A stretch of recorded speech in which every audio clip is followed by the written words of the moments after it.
இன்னைக்கு நம்மளோட தமிழ்நாடு தன்னுரிமை கழகம் கட்சி தலைவர் திரு பழக்கருப்பையா அவர்கள் இருக்காங்க. அவரோட அரசியல் சார்ந்த நிறைய விஷயங்கள் நம்ம இன்னைக்கு பேச போறோம். வணக்கம். ஐயா, இப்ப கமல்ஹாசன் அவர்களை பொறுத்தளவுல கடந்த சில நாட்களாவே ஒரு பெரிய ஒரு பேசு பொருளா இருக்காரு. ஒரு முக்கியமான விஷயம் என்னன்னா, அவருக்கு ஒரு எம்பி சீட் வழங்கப்பட்டிருக்கு. அது போக அவரோட தக் லைஃப் படமும் ரிலீஸ் ஆக போகுது.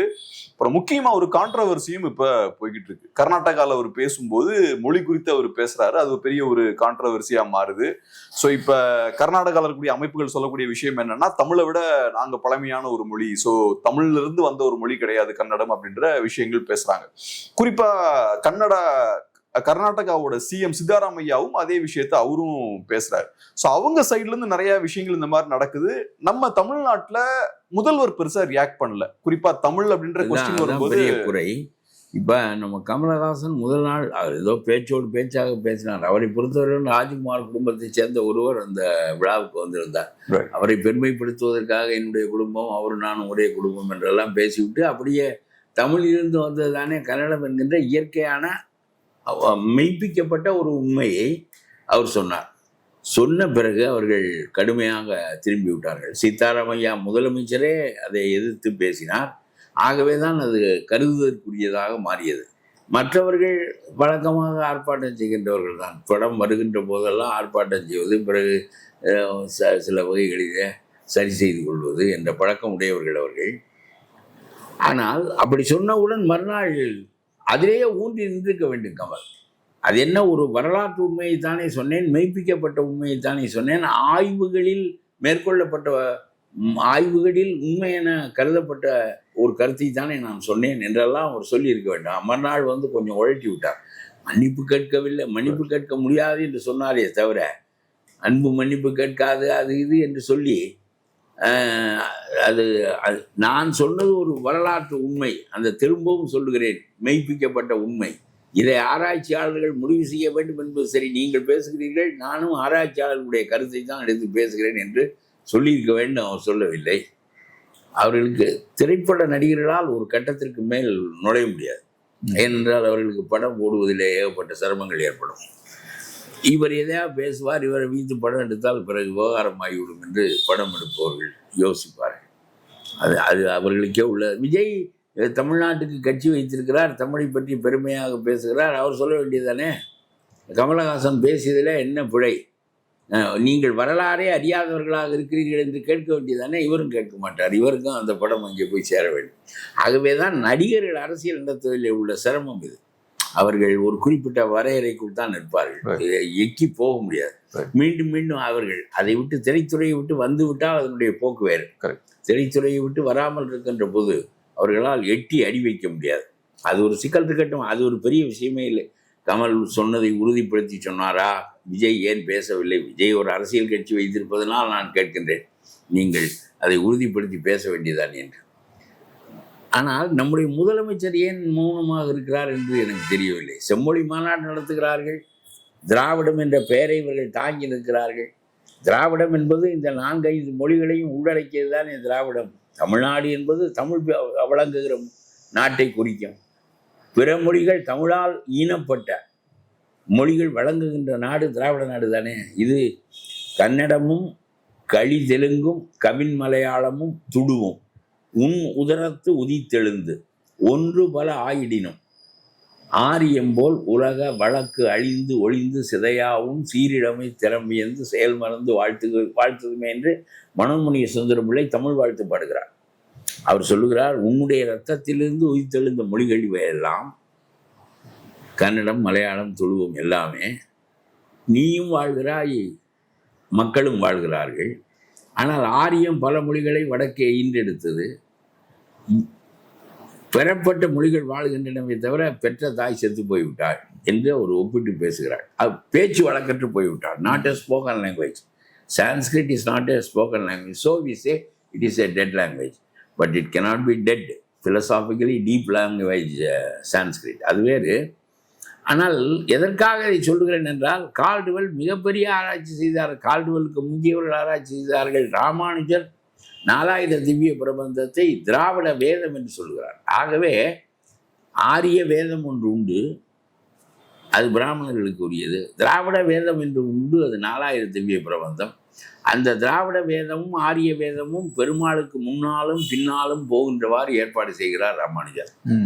திராவிட வேதமாகிய தமிழ் பெருமாளுக்கு முன்னால் போகிறது, ஆரிய வேதமாகிய அந்த வேதங்கள் தமிழுக்கு பின்னால் பெருமாளுக்கு பின்னால் வருகின்றன என்றெல்லாம் ஏற்பாடு செய்தார். ஆகவே இது ஒரு மெய்ப்பிக்கப்பட்ட உண்மை. நான் ஒன்று உங்களுக்கு சொல்லுகிறேன். நீ என்று தமிழிலே சொல்கிறோம், மலையாளத்தில் நீதான், கன்னடத்தில் நின். நின் என்பது நீக்கு உள்ள கன்னட சொல். நீவு என்பது தெலுங்கு.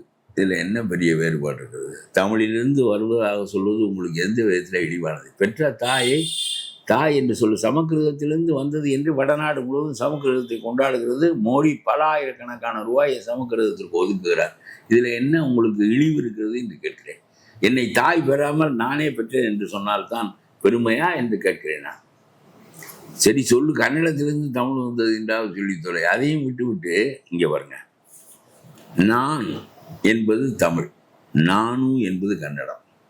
நீ என்பது தமிழ், நீனு என்பது கன்னடம். அவன் என்பது தமிழ், அவனு என்பது கன்னடம்.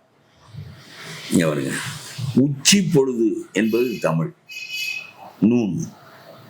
உச்ச சமயம் என்பது மலையாளம், வெள்ளம் என்பது மலையாளம், நீலு என்பது தெலுங்கு, நீர் என்பது தமிழ்.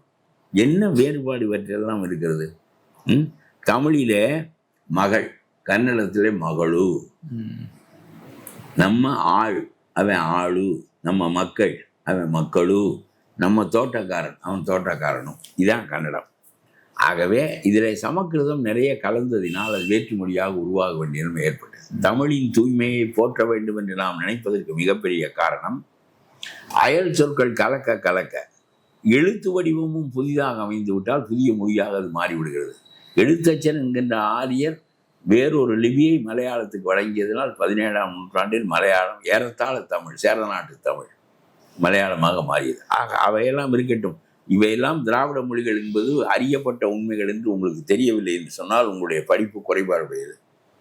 நம்முடைய முதலமைச்சர் ஏன் வாயை மூடிக்கொண்டிருக்கிறார் என்று கேட்கிறேன். நீங்கள் திராவிடம் பெரியாருடைய இயக்கத்தில் பெரிய முத்தாய்ப்பான ஒரு செய்தி என்ன என்றால், சவுத் இந்தியன்ஸ் ஃபெடரேஷன் என்று தான் இது சொல்லப்பட்டது.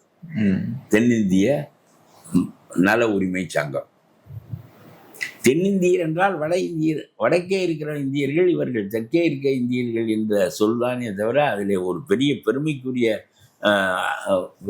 நிலைப்பாடு இல்லை. நான் பிராமின்ஸ் மூமெண்ட் என்று தான் ஜஸ்டிஸ் கட்சியை சொன்னார்கள். பிராமணர் அல்லாதவர்கள் இயக்கம். இப்படித்தான் அது 37 1940 வரையில் நடந்து வந்தது. அப்பொழுதெல்லாம் நமக்கு ஒரு தனி அடையாளம் வரவில்லை. இப்பொழுது இந்த 4-5 மொழிகள் திராவிட மொழிகள், அதனுடைய தாய்மொழி தமிழ் என்கின்ற நிலைப்பாட்டை எடுத்து அந்த திராவிடர்கள், நாம் அனைவரும் சேர்ந்து திராவிடர்கள், தென்னிந்தியர்களிலே திராவிடர்கள் என்கின்ற நிலைப்பாட்டை எடுத்து திராவிடர் கழகமாக அவர் உருவாக்குகின்ற போதுதான் இன அடிப்படை ஏற்படுகிறது. இன அடிப்படை ஏற்படும் போது அது தமிழுக்கு மட்டுமே உரியதில்லை, 5 மொழிகளுக்கு உரியது. பிராகுயி போன்ற மொழிகள் வடக்கே இருக்கின்றன, அவையெல்லாம் தேய்ந்து விட்டன, அவையெல்லாம் தமிழின் எச்சங்கள் என்று இன்றைக்கும் ஆராய்ச்சியாளர்கள் சொல்லுகிறார்கள். ஆனால் இதை எடுத்து பேசுவதற்கு அண்ணா கன்னியாகுமரிக்கு அந்த பக்கம் போகவில்லை, திருத்தணிக்கு இந்த பக்கம் போகவில்லை. ஆட்சி வந்தவுடன் சரி, நம்முடைய நோக்கம் இதற்கு மேல் என்ன பெரிதாக நாம் வாழ்ந்து செய்துவிட போகிறோம், காந்தியை போல பிறரை போல ஒரு பெரிய நோக்கத்தை கருதி வருங்கால தலைமுறைக்கு நாம் செய்தி சொல்லுகிறோம் என்று நினைக்கின்றவர்கள் தான் எக்கி போவார்கள். சரி, நாற்காலியில் உட்கார்ந்து விட்டோம், சுகமாக இருக்கிறது. ஆக அவர்கள் முதலில் நாம் இனத்தால் தனியானவர்கள் திராவிடர்கள், வடக்கே உள்ளவர்கள் இந்தியர்கள் என்பது 2ஆம் நிலையே தவிர, இந்தியா என்பது ஒரு நாடாக வெள்ளைக்காரனால் உருவாக்கப்பட்டு அதனுடைய தொடர்ச்சியாக அப்படி இந்தியா ஒன்றாக இருப்பது நல்லது, சீனா போன்ற நாடுகளை எதிர்கொள்வதற்கும் வர்த்தகத்திற்கும் பெரிய சந்தைக்கும் அது ஏற்புடையது என்ற நிலைப்பாட்டில் நாம் இந்தியாவை ஏற்றுக்கொள்ளுகின்றோமே தவிர அடிப்படையில் நம்முடைய மண் திராவிட மண் தான். ஐயா தான் இப்ப நீங்க சொன்னது போல கர்நாடகாவில் கூடிய நிறைய அமைப்புகளும் பேசுறாங்க, சித்தாராமையாவும் பேசியிருக்காரு. பட் முதல்வர் ஏன் அமைதியா இருக்காரு? ஏன் பேசாம இருக்காரு? ஏன் முதல்வர்? இவர்களுக்கு ஒன்றுதான் நோக்கம், ஏதாவது திமுக ஏதோ ஒரு கருத்தை சொல்லி நாம் உருவாகிவிட்டோம். காங்கிரஸ் என்பது சுதந்திரத்தை சொல்லி உருவாகி பிறகு அப்படியே தேய்ந்து போய் விடுவது போல இவர்கள் திராவிடத்தை சொல்லி நாம் ஒரு தனி இனம் என்று சொல்லி நம்முடைய மொழியின் பெருமையை நிலைநாட்டி நம்முடைய மொழி பெற்ற மக்களை எல்லாம் பார் என்று சொல்லி, இது பெரிய பெருமை இல்லையா? தமிழ் 5 மொழிகளை ஈன்றெடுத்தது தமிழ்நாட்டில். திராவிடம் என்பது சரியாக உணரப்பட்டால், இந்த ஸ்டாலினுக்கு அது உணர்த்த தெரிந்தால், திராவிடம் என்பது 50 கோடி மக்கள் கொண்ட ஒரு கூட்டம். விந்தியத்துக்கு தெற்கே உள்ள தென்னிந்தியா முழுவதும் திராவிடம் தான். நாம் ஒருவருக்கொருவர் புரிந்து கொண்டு சரியாக, நீ 50 ஆண்டுகளாக ஆட்சியில் இருக்கிறீர்களே, இதை பற்றி ஆராய்ச்சிகளை வளர்த்தீர்களா? இந்த உண்மையை திரும்ப திரும்ப தெலுங்குக்கும் மலையாளத்துக்கும் கன்னடத்துக்கும் சொன்னீர்களா? இது உங்களுடைய கடமை இல்லையா? இது என்ன ஆராய்ச்சி? செம்மொழி மாநாடு என்று திரும்ப திரும்ப கோயம்புத்தூரிலும் திருச்சியிலும் நீ போட்டு என்ன செய்ய போகிறாய்? நமக்கு தான் செம்மொழி என்று தெரியுமே. இந்த மொழி என்ற மக்கள் எல்லாம் யார், எப்படி? ஏராளமான சொற்கள், அதாவது தமிழில் நாம் கொச்சையாக பேசுகின்ற சொற்கள் எல்லாம் அவர்கள் எழுத்து வடிவத்தில் கொண்டு வந்து விட்டார்கள். நீர் என்று ஒழுங்காக எழுதாமல் நீலு, ஒருவன் நீலுன்னு சொல்லுவான் பேச்சு வழக்கு, அது எழுத்து வழக்குக்கு வந்து விடுகிறது.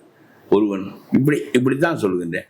ஆகவே கொச்சை வழக்கை எழுத்து வழக்கு கொண்டு வரக்கூடாது. நாவல்களெல்லாம் கொண்டு வருகிறார். கொச்சை வழக்கை எழுத்து வழக்கு கொண்டு வந்தால், அந்த எழுத்து வழக்குக்கு ஒரு புதிய எழுத்து வடிவம் பிறந்தால், அதற்கு ஒரு புதிய இலக்கணத்தை எழுத்தச்சன் மாதிரி தோற்றுவித்தால் இன்னொரு மொழியாக ஆகிவிடும். நாம் தமிழின் தூய்மையை பேசிக்கொண்டே திருவள்ளுவர் பேசிய தமிழில் தான் நாம் பேசுகிறோம். இப்பொழுது நான் பேசுவதை நீங்கள் கேட்டு புரிந்து கொள்வது போல வள்ளுவன் பக்கத்தில் இருந்தால் நான் பேசுவது வள்ளுவனுக்கு புரியும், வள்ளுவன் பேசுவது எனக்கு புரியும். இதுதான் தமிழின் பெருமை, ஒரு பெரிய தொடர்ச்சி இது. ஆனால் பேசுவதற்குரிய உணர்ச்சி உடையவர்கள் இல்லை. இவர்களெல்லாம் வந்தார்கள், கொள்ளையடித்தார்கள். திருவாரூர் குடும்பம் என்பது வழி வழியாக அவர் அவருடைய மகன் பேரன் என்று வழி வழியாக, அப்புறம் இன்னொரு பெண்டாட்டிக்கு பிறந்த மகள் என்று சொல்லி இவர்கள் எல்லோரும் மொத்த சொத்தை அடிப்பதற்குரிய கூட்டமாக ஆகிவிட்டார்களே தவிர இந்த சமூகத்திற்கு, இந்த இனத்திற்கு செய்ய வேண்டிய பணிகளை செய்யவில்லை. சீதாராமையாவுக்கு உணர்ச்சி இருக்கிறது, அவருக்கு புரியவில்லை, அவருக்கு ஆராய்ச்சி இல்லை, ஆராய்ச்சியாளர்களை அவர் அறிவதும் இல்லை. அதனாலே இவர் சொன்னவுடன் அவர் உடனே அதெல்லாம் தமிழிலிருந்து வரவில்லை என்று சொல்லுகிறார். அது ஆராய்ச்சியாளர்கள் அல்லவா சொல்ல வேண்டும். புரிந்த உண்மையாக இருந்தால் நீயும் நானும் ஒன்றாக இருப்பதில் என்ன மாறுபாடு இருக்கிறது? நாம் ஒரு இனமாக இருப்பதில்லை. இந்தியன் என்று அசாமியனோடும் பீகாரியோடும் சேர்ந்திருக்க நம்மால் முடிகிறது, காலத்தின் தேவை கருதி. நீயும் நானும் இரத்த சொந்தம் தானே, ஒரு மொழியினுடைய வெடிப்பு தானே நீங்கள் எல்லாம். இந்த உண்மையை மறுக்க வேண்டிய தேவை ஏற்படும் போது அந்த முதலமைச்சருக்கு இந்த உண்மையை எடுத்து சொல்ல வேண்டிய கட்டாயம் இருக்கும். இவர் படிக்காதவர், நான் சொல்லுகிறேன். இந்த சேகர் பாபு, இந்த பொய்யா மொழி, இந்த ஸ்டாலின், இவர்களெல்லாம் என்ன திராவிட இயக்கத்தையும் இன வரலாற்றையும் எடுத்து நிலைநாட்ட வல்லவர்கள். ஏதோ ஒரு கூட்டமாக இருந்தால் ஆட்சிக்கு வர முடியும் என்கின்ற நிலை இருக்கிறது. ஒரு கூட்டமாக 234 தொகுதியிலும் ஒரு கூட்டம் வைத்திருந்தால், நீங்கள் பணமும் வைத்திருந்தால், கொள்ளையடித்த பணத்தை கொடுத்து அவர்களை நிறுத்தி வேலை செய்வதற்கு ஒரு பெரிய கூட்டம், அதற்கும் பணம் கொடுக்க வேண்டும், ஓட்டுக்கு அதுக்கும் பணம் கொடுக்க வேண்டும். பெரிய தொழில் போல், கார்ப்பரேட் நிறுவனங்கள் போல் நடத்தி கொண்டு பல ஆயிரம் கோடியை நீங்கள் அடித்து கொண்டிருக்கிறீர்களே தவிர, நம்முடைய நீதி அமைப்பு சரியாத காரணத்தால் 40 ஆண்டு 30 ஆண்டுகளுக்கு வழக்குகளை கொண்டு செல்லுகின்ற காரணத்தினால் நீங்களெல்லாம் சிறையில் இல்லை. 2002 துரைமுருகன் மீது வழக்கு போடப்பட்டால் 2010, 15 மூடப்படுகிறது. மீண்டும் அந்த வழக்கு திறக்கப்பட்டால் துரைமுருகன் காலத்தில் முடியுமா அது? ஆகவே நீங்களெல்லாம் தப்பித்திருக்கிறீர்கள். எத்தனை முறை செந்தில் பாலாஜி வழக்கு 15 ஆண்டுகளுக்கு நடக்கும். தீர்ப்பு சொல்லப்பட்ட பிறகு மேல் விண்ணப்பம் நீங்கள் செய்வீர்கள். பிறகு அது எடுத்துக்கொள்ளப்படுவதற்கு 10 ஆண்டுகள் ஆகும். எல்லா வழக்குகளும், பானா சிதம்பரம் 100 நாட்கள் சிறைக்கு போனாரே, அந்த வழக்கு என்ன? ஆவண்ணா ராஜாவும் கனிமொழியும் டில்லி டிகார் சிறைச்சாலையில் 1,70,000 கோடி ஊழலில் இருந்தார்களே, அந்த வழக்கு என்ன? எல்லாம் அடுத்த கோர்ட். ஒரு கட்டம் விடுதலை ஆனால் மறுபடியும் மேற்கோர்ட்டுக்கு போய் முடிவுகள் வருவதற்கு 30 ஆண்டுகள் 20 ஆண்டுகள். இந்த நீதிமுறையிலே எப்படி ஊழலை ஒழிக்க முடியும்? நீங்கள் அரசியல்வாதிகளுக்காக தனி நீதிமன்றங்களை வைத்து உச்ச நீதிமன்றம் வரையிலும் 6 மாதத்திற்குள் ஒவ்வொரு அரசியல்வாதியின் கதையையும் முடிக்க வேண்டும் என்று ஏன் நீங்கள் செய்யவில்லை? காலேஜியம் என்ற ஒரு அமைப்பை நீங்களாகவே உருவாக்கி கொள்ள தெரிந்ததே. அரசியல்வாதிகள் சம்பந்தப்பட்டதாக இருந்தால் கீழே இருந்து மேலே வரையிலுக்கு கோர்ட்டில் முடிவு வந்து விட்டால் அடுத்தடுத்து எல்லா கோர்ட்டுகளுக்கும் போய் ஓராண்டு 1.5 ஆண்டுக்குள் இந்த வழக்கு முடிவு செய்யப்பட்டு ஒன்று அவன் விடுதலை செய்யப்பட வேண்டும், இல்லாவிட்டால் சிறையில் வைக்கப்பட வேண்டும் என்று சொல்வதற்கு இந்த நீதித்துறை இல்லை. ஐயா, இப்ப இன்னொரு விஷயம் என்னன்னா, இந்த கமல்ஹாசன் அவர்களோட இந்த விவகாரம் அடுத்த ஸ்டேஜுக்கு போகுது. இப்ப கர்நாடகாவில் இருக்கக்கூடிய சில அமைப்புகள் தமிழ்நாட்டு படங்களை நாங்க ரிலீஸ் பண்ண விட மாட்டோம், கமல்ஹாசன் அவர்களோட தக் லைஃப் படத்தை நாங்க ரிலீஸ் பண்ண விட மாட்டோம் அப்படின்ற மாதிரிலாம் சொல்றாங்க. எங்க எந்த படம் ரிலீஸ் ஆனாலும் உனக்கு தேவை. தமிழ்நாட்டிலும் எதிர்வினைகள் எல்லாம் வருது. குறிப்பா டிவிகே, என்டிகே எல்லாம் அதை கையில் எடுக்கிறாங்க. இது என்ன இதுவா பிரச்சனை?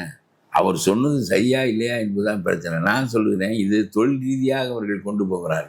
எங்களுடைய படத்தை நீ ரிலீஸ் செய்யாவிட்டால் உங்களுடைய படத்தை நாங்கள் ரிலீஸ் செய்ய மாட்டோம். கன்னட படம் இங்கே வந்து தள்ளி சாகிறதாக்க அவன் ரிலீஸ் செய்யாவிட்டால் அவன் ரொம்ப வருத்தப்பட போகிறான். அதல்ல விஷயம். என்ன என்றால், ஒரு மனிதனுக்கு கருத்து சுதந்திரம் இருக்கிறதா இல்லையா? அவன் கருத்து சுதந்திரத்தில் ஒரு உண்மையை சொன்னால் அந்த உண்மையை ஆராய்ச்சி பூர்வமாக மறுக்கின்ற தகுதி இல்லாமல் அவன் படத்தை ஓடவிட மாட்டேன், அவனை நான் இங்கு வரவிட மாட்டேன் என்று சொல்லுகிற நாடு ஒரு ரவுடித்தனமான நாடு. It is a rogue country.